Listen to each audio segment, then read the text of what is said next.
Every movie has random trivia. And here at Trivial Theater, I explore some of these movies and the random circumstances that make them the weird creations we love. It seems I'm under attack from little gray men. Weirdly, this works really well because this week's movie is also about an invasion of little gray men, only this time it's in Pennsylvania and not over top of my theater. This is 1996's Feeders. We get a Twilight Zone type prologue. It lies before us, a looming, dark mystery that stares down from high above. And artist renderings that remind me of a guy I used to date. Of course, that memory is blown out by a killer synth soundtrack.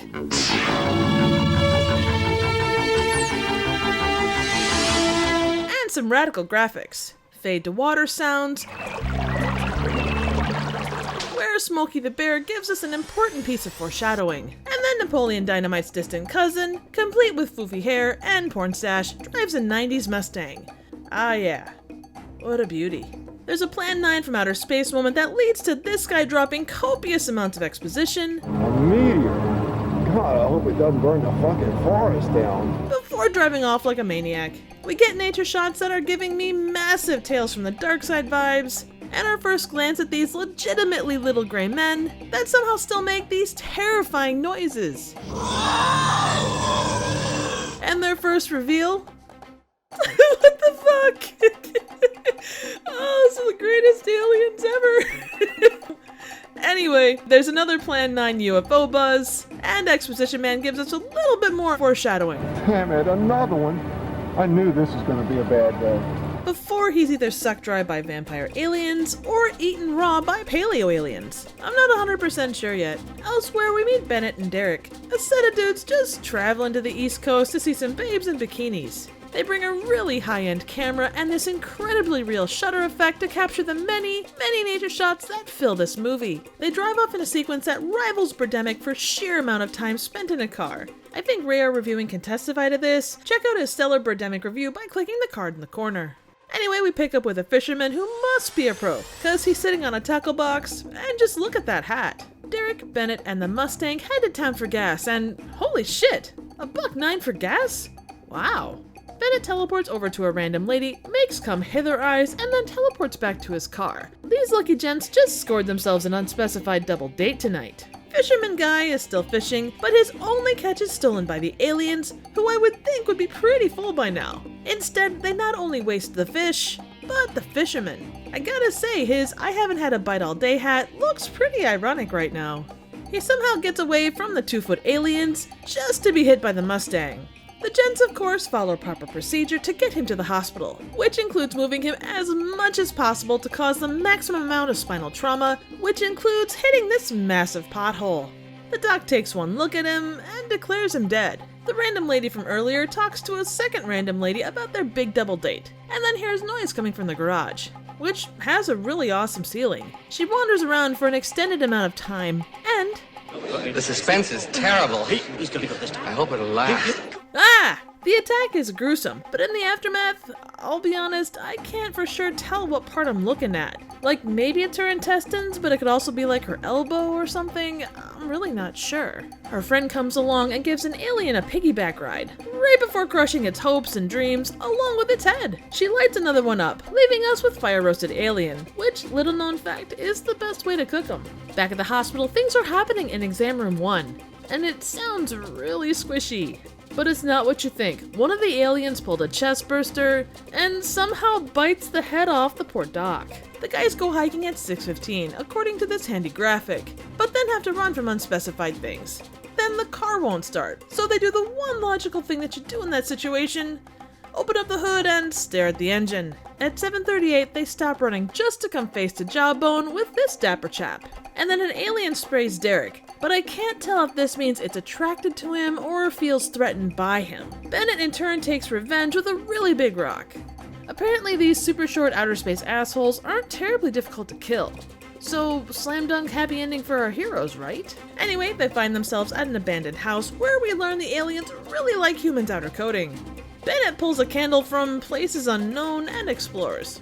Along the way, we meet the best dressed guy in the film, and this killer spoon collection. They hear noises, and I can't tell if this look means Bennett is anticipating something sexy or something scary. I kind of feel like this sickle is turning him on.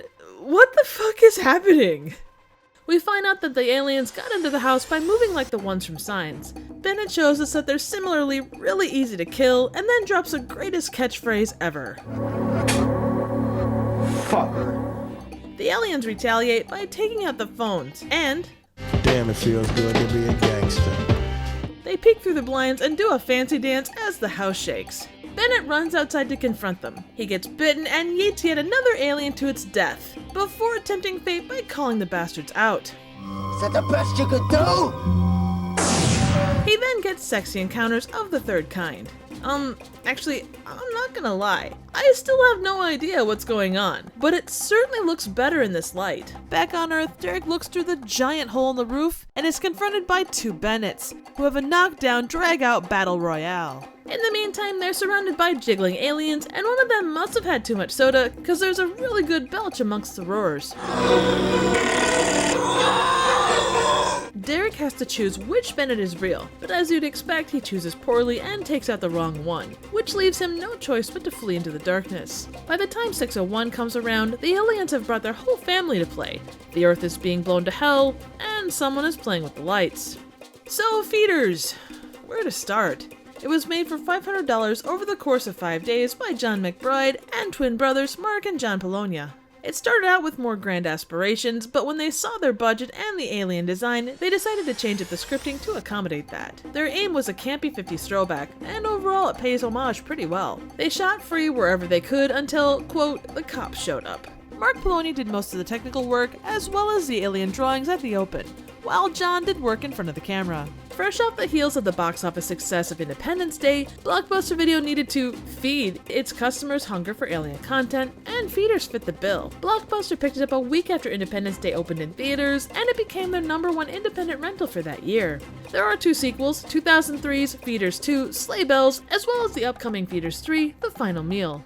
Together, the Polonia brothers have written, directed, and produced over 40 feature films of various quality since 1985, including Splatter Farm, The House That Screamed, and Halloween Night, which was dedicated to John after his unfortunate passing in 2008. You might be wondering how I would explain Feeders. Well, it's like if Suburban Sasquatch, Llamageddon, and Thanksgiving had a weird gray child. It's so clearly cheap, but things like the initial alien reveal made me absolutely laugh my ass off. As bad of a film as it can be, there's a lot of really smart stuff about it. Like Llamageddon, they worked within their means, crafting a story they knew that they could tell relatively well given their resources. Even the mid-fight reveal of John's clone, his real-life twin Mark, was a cool twist. The effects aren't much by today's standards, but again, given what was available to them, it was used smartly. It was one of the first movies shot on tape to use CGI, and the shots of the saucers and the super funny kill, although not realistic, are well composed. The filming used dollies and perspective to put out some really well-composed shots that you wouldn't necessarily expect from a film of this budget or time frame. I know I talk a lot about this when it comes to really low-budget movies, and I tend to give more benefit of the doubt to pieces like this, but I don't think it can be understated how actually competent it is. The Polonia brothers were smart about how they approached every part of this movie, and despite everything, it turned out well. Now, there are way too many filler shots of nature and driving, there are massive plot holes, and the actors can be a bit wooden. But in a lot of ways, this is a solidly produced movie. And as a campy, low-budget B-movie, I seriously enjoyed it. There are places where I laughed out loud because things happened that I didn't really expect. Feeders is a full meal of cult classic fun that I'd recommend for you and your best little gray pal. So what do you think? Suggestions for movies, trivial questions, comments, ratings, and a sweet 90s Mustang would be appreciated. Thank you so very much for watching.